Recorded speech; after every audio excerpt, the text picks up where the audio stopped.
From Fargo and serving you on TV, online, and on the go, this is Valley News Live at 6.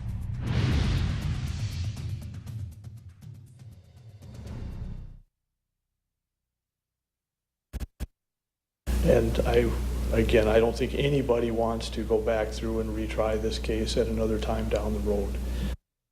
That's Aaron Knodl's defense attorney speaking after a surprising turn of events today. Good evening, everyone. Thanks for joining us. A request for a mistrial, a juror being hospitalized, just two of the many twists and turns from Cass County Court today. Knodl is a suspended West Fargo teacher accused of having a sexual relationship with a student in 2009.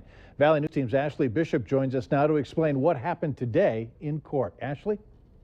Today, the prosecution asked for a mistrial while the defense wanted to move forward. We learned today that of the 5 charges against Knodl, the jury decided he was not guilty on 3.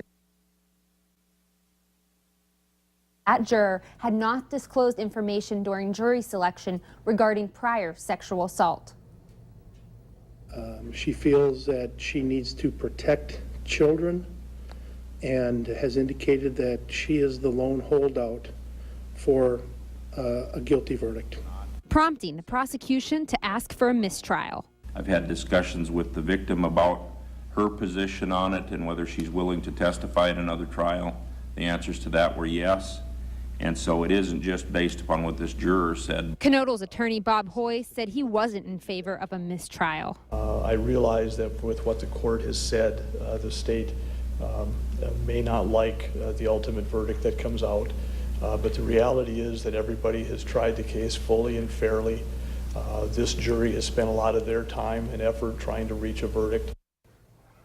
The judge said the state could move forward with the mistrial, but asked the jury what they decided before today's events. They had Knodl decided that Knodl was not guilty on 3 of the 5 counts against him, and of the 2 remaining charges, the defense attorney Bob Hoy said that it was nearly unanimous in Knodl's favor.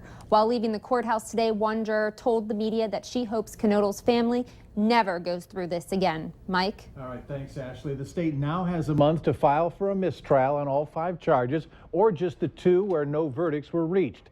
Knodl must still abide by bond conditions. If a mistrial is granted, it means the whole process would start over. A new jury would be selected, and the case would be retried.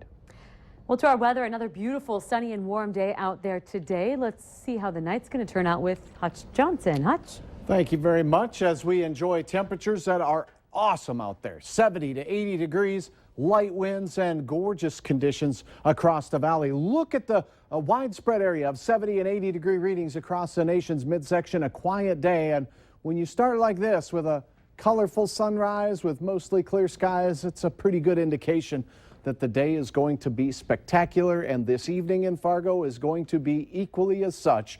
With temperatures falling out of the 70s in the 8 o'clock hour, it will drop pretty quickly tonight past the dark hours into the 50s and 40s. So it looks cool once again, but by and large, the evening will be delightful. Not bad at all. We're in a nice little stretch here of at least warm weather. Right. Now, the heat, the dry weather brings back the fire danger. As you saw, there was some smoke rising out across the river in Minnesota. We'll keep our eyes on the skies, but the fire danger is back. On details in a moment. Thank you, Hutch. Emergency crews are investigating a fire at an apartment building in Moorhead's South Side earlier this afternoon. As you can see, there was significant damage to the building at 3010 18th Street South. All 3 levels of the building had damage. 20 units had to be evacuated, and the Courtyard by Marriott in Moorhead is donating free nights at the hotel for families affected by this big fire.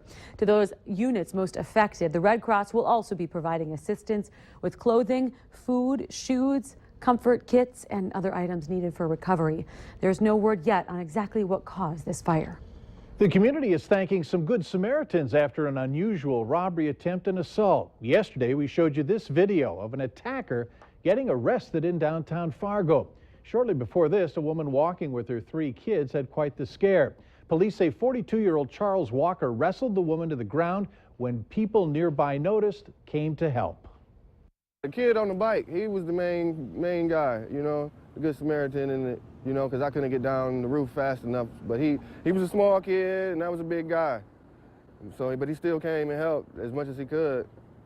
Police are still trying to figure out what happened and why, adding that Walker was the same man who was rescued from the Red River Saturday. Some new information tonight on the injured construction worker from yesterday's accident in West Fargo. A family member tells us that 25-year-old Chad Miller is at the Hennepin County Medical Center. Doctors are waiting for swelling to go down in hopes of performing surgery on Miller's injured leg. The West Fargo man was working at an apartment building going up in West Fargo when he got pinned under shingles and other construction equipment. And a Ariska, North Dakota woman was barely able to get out as the van she was driving went up in flames along I-94 Monday. She claims the car was a loaner and was not in good condition to begin with. So how do you know if the dealership that you're going to is a reputable business and they aren't selling lemons to you? Valley News Team's Bradford Eric breaks it all down. Kind of around Spirit, but it just started sputtering. I thought, oh no, not the carburetor, not the carburetor, not this, not here. Nina Donnelly pulled off the highway as fast as she could. Immediately, this big black smoke started coming out. I mean, it was like thick.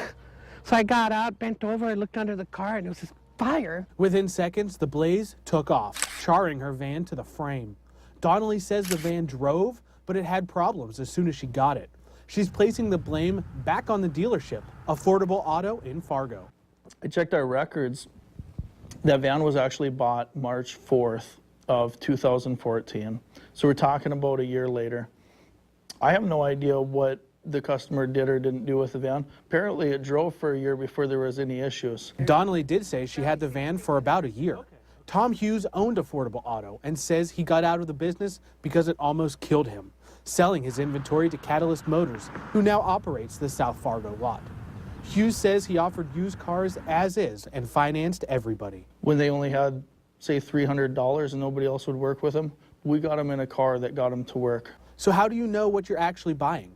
The Better Business Bureau recommends thoroughly researching the dealer, whether they sell new or used vehicles. The BBB also says ask specific questions about a car's history and condition. The Automobile Dealers Association of North Dakota says the DOT regulates all dealers in the state.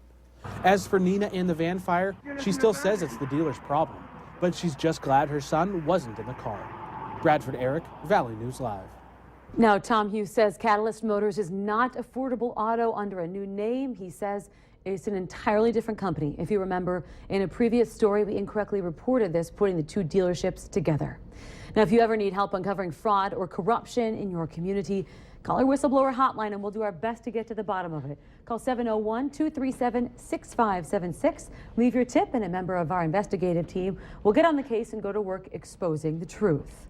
500,000 people are expected to hit area lakes for the Minnesota fishing opener a week from Saturday. Now, behind the scenes, citizen groups have been working with the DNR to make sure there's a fishery for this generation and the next. Valley News Team's Neil Carlson shows us the latest on what's happening and what could happen to fishing in the future.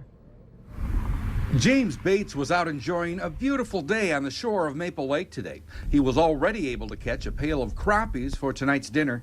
Bates says he realizes that with more people fishing and better electronic gear to help them catch more fish, someone has to protect the future of fish. They do need regulations to a certain extent because with all the electronics and stuff, and I'm afraid that we'll wind up with no fish at all.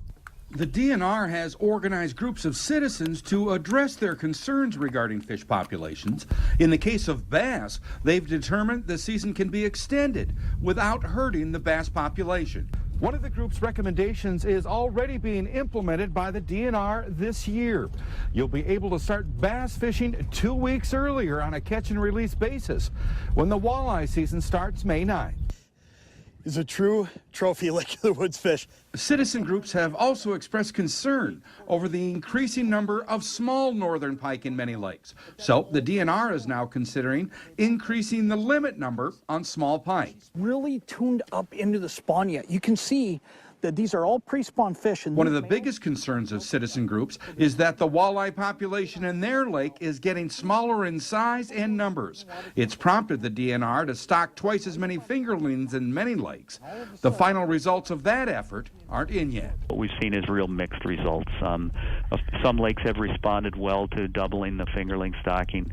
rate, and others have gone the opposite direction. The citizen groups are a chance for your voice to be heard in making sure the next generation has the opportunity to fish. In northwestern Minnesota, Neil Carlson, Valley News Live. If you're interested in becoming a part of this group with the DNR, we have information for you online. Just go to valleynewslive.com and then click on this story. That was a good-sized pike there. It was very big. Later on Valley News Live at 6, find out what small town in the valley has some big flavor. We've returned to the 70s. Tomorrow we could see near 80-degree heat. But the dry weather continues. The fire danger. Details in your forecast are next.